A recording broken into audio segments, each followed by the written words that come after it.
160 boring machine, ये 160 की boring machine है। और ये हमारे पास ब्लॉक है 7 मीटर का,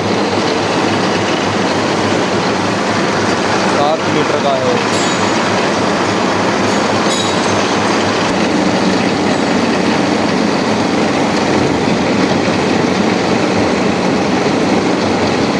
ठीक है भाई, अभी ये रैपिड में पीछे ले रहा है, रैपिड में पीछे लेके मशीन को उसके बाद में कट लगाएगा।